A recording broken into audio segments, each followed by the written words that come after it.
Welcome back, everyone. I am absolutely thrilled to have you here for this comprehensive course summary.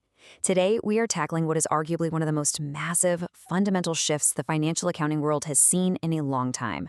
We're talking about ASC 326, which you probably know as CECL, the Current Expected Credit Losses Model. Now, our goal today is to consolidate this entire framework into one continuous, logical journey. For decades, the accounting rules essentially forced companies to, wait for the loss to actually happen before they were allowed to record it on their books. CECL completely flips that script. It mandates that companies forecast the loss on day one. So by the end of this explainer, you are going to understand exactly how this forward-looking standard operates, starting from the overarching theory all the way down to the actual debits and credits. Let's get right into it. I like to think of CECL as building a highly resilient financial house. And this agenda right here, this is our blueprint. We are going to start with the shift in the scope. Then we'll frame it out with the framework and asset pooling. After that, we'll open up our toolkit to look at the 6 estimation methods, weatherproof the whole structure using Q factors and economic forecasts, conduct a little inspection via the journal entries, and finally, we'll wrap up by looking at how to avoid the most common CECL mistakes.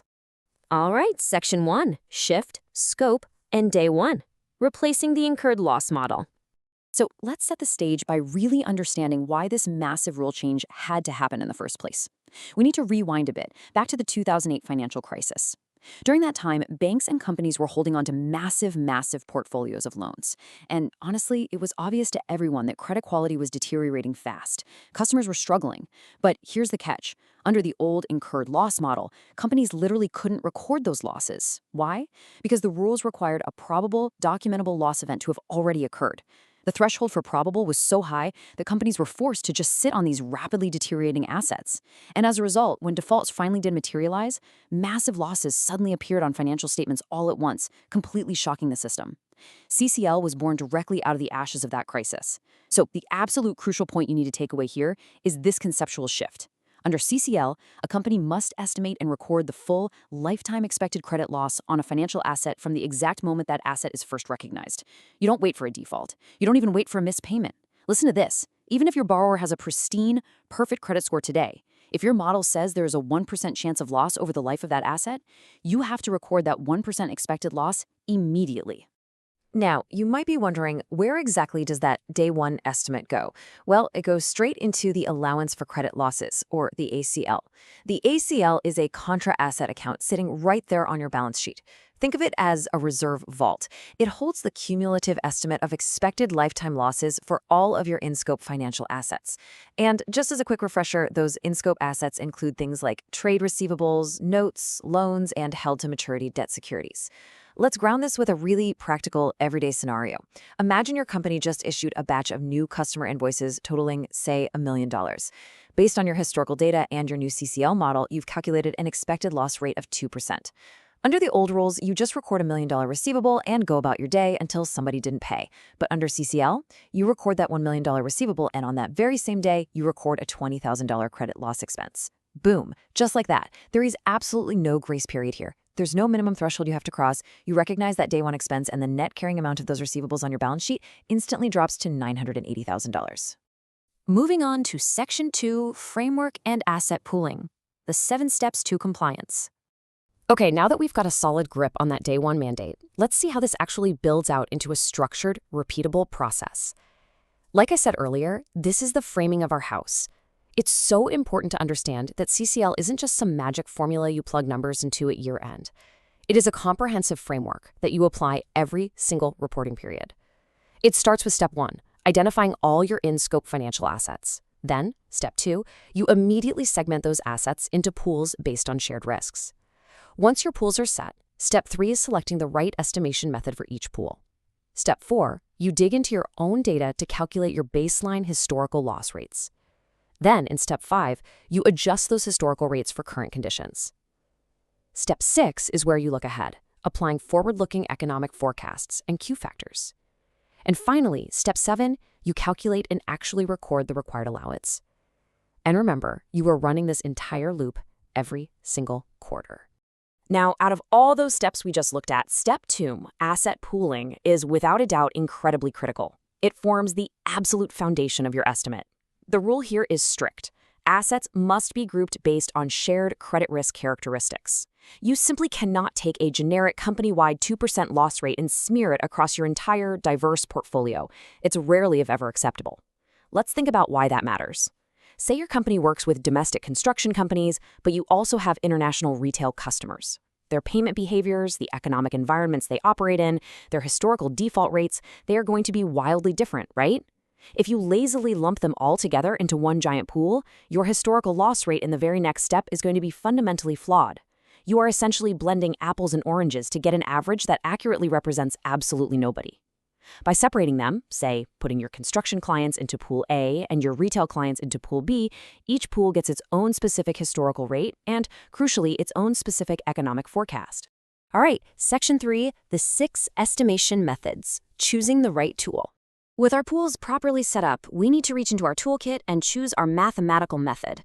And honestly, ASC 326 allows for some amazing flexibility here, provided the method actually fits the behavior of the data in your pool. And this brilliantly illustrates how scalable the standard is. Let's walk through these. The absolute most common method for standard everyday trade receivables is the loss rate method. It's straightforward and often driven by an aging schedule. Now, if you're dealing with term loans, you might lean towards vintage analysis. This method tracks how credit losses developed, grouped by the specific year those loans were originated. What if you have a massive volume of consumer loans or credit cards? Well, the roll rate, or migration analysis method, is fantastic for tracking how accounts progress through various stages of delinquency. For larger commercial loan portfolios, the gold standard is generally probability of default over loss given default, or PD/LGD, because it gives you incredibly granular control over the risk variables. Then we have individually significant or impaired loans. Those often rely on a discounting cash flow, or DCF method, which compares the amortized cost to the present value of expected future cash flows. And finally, there's a simplified practical expedient approach called WARM, where you apply an average annual loss rate that is scaled by the remaining maturity of the assets.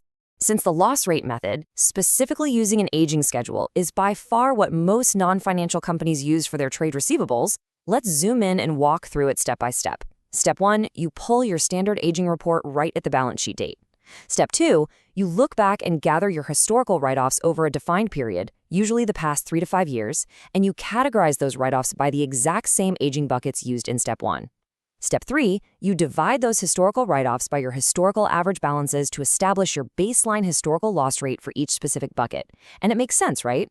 Naturally, the 90 days past due bucket is going to calculate out to a much higher loss rate than your current not yet due bucket. Step 4, you adjust those baseline historical rates with forward-looking Q factors, which we are going to dive into next. And finally, Step 5, you just multiply your newly adjusted loss rates by the current open balance in each aging bucket to arrive at your total required allowance. It is elegant, it's highly auditable, and for most businesses, it's incredibly effective. Which leads us to Section 4, Q factors and economic forecasts, bridging history to the future. To think of this as the weatherproofing phase of building our house. Look, historical data is great, but CECL absolutely demands that we stop staring at the rearview mirror and start looking out the windshield at the approaching weather. Because historical data inherently reflects the past, we have to use qualitative adjustments, or Q factors, to bridge the gap between yesterday, today, and tomorrow. And right here is where I need to put on my auditor hat and take a strict, no exceptions tone with you. Your Q factors cannot, I repeat, cannot be undocumented, gut feeling, back of the napkin round numbers. To survive an audit, every single Q factor adjustment has to be documented with 4 specific elements. First, the category. Are you adjusting for economic conditions, changes in your portfolio mix, or maybe shifting collateral values? Second, the direction. Is this factor increasing or decreasing your required allowance? Third, the magnitude. Exactly what percentage are you adjusting the rate by? And fourth, the specific reasoning.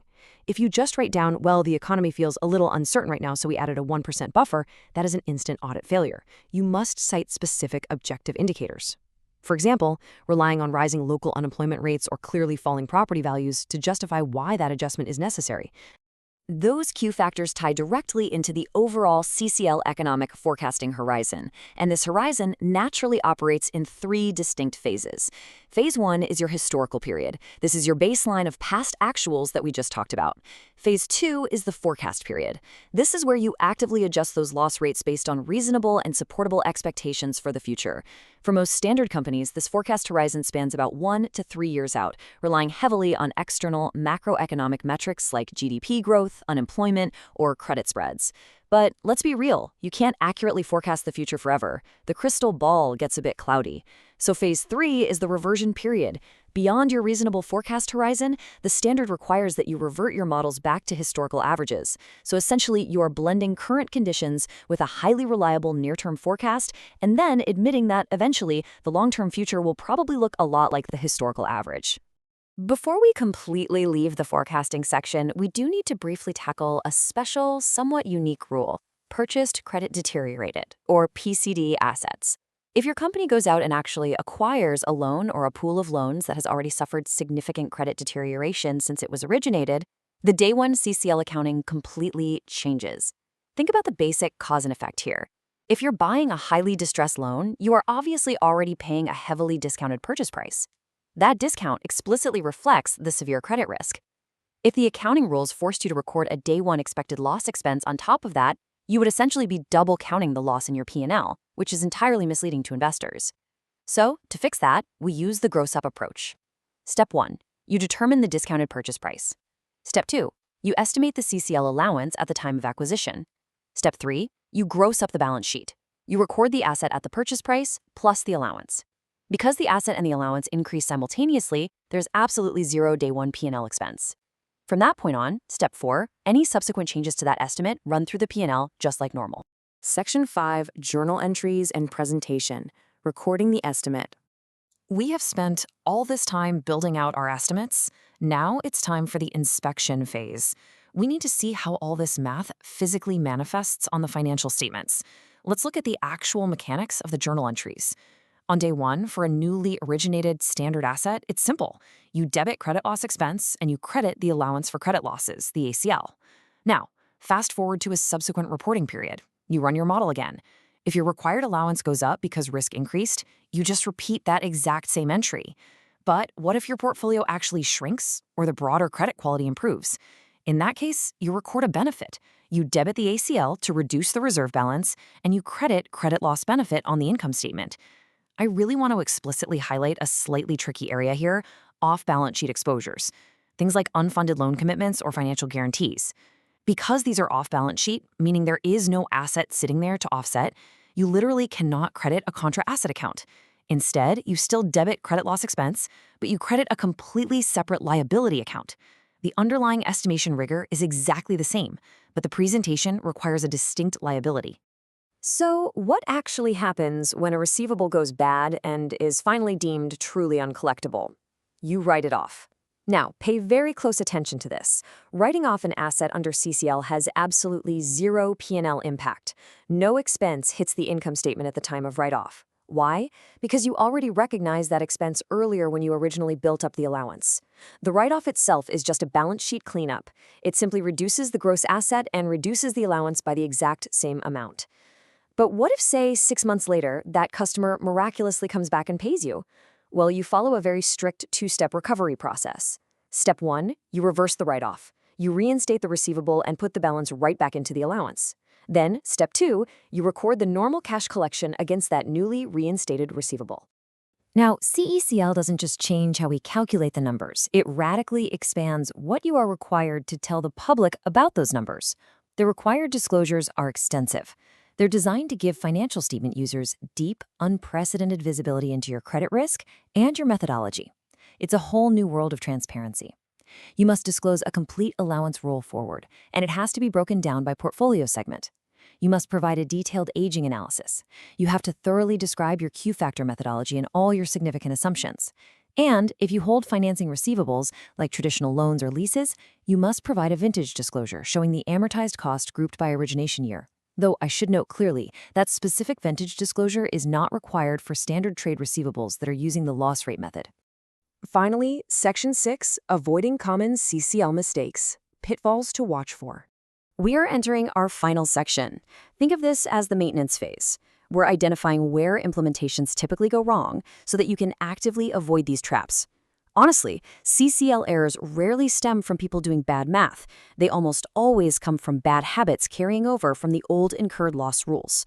Mistake number 1 is simply failing to record a day one allowance for current healthy receivables. Remember, there are no grace periods anymore. Mistake 2 is using historical rates, but failing to apply any forward-looking adjustments. If you aren't forecasting, you aren't doing CCL, period. Mistake 3 is delaying write-offs just to artificially preserve a larger allowance balance. Establishing clear, time-based write-off triggers is absolutely essential. And mistake 4 is treating CCL as if it's just a once-a-year annual true-up exercise. It's not. CCL requires a fresh, comprehensive recalculation every single reporting period. Economic conditions shift daily, and your allowance must reflect reality at the end of every single quarter. And that brings us to the very end of our complete CECL blueprint. You've seen firsthand how ASC 326 demands a complete paradigm shift, moving from a backward-looking delay to a highly proactive, lifetime expected loss model starting right on day one. You now understand the 7 steps, the 6 estimation methods, the strict rigor required for Q factors, and the actual mechanics of the accounting entries. So I want to leave you with this provocative question to ask yourself the next time you sit down to review your portfolio. Is your credit loss model truly forecasting the future, or is it really just repeating the past? Keep focused, apply these structured insights, and you will absolutely navigate CECL with total confidence. Thanks so much for joining me for this explainer.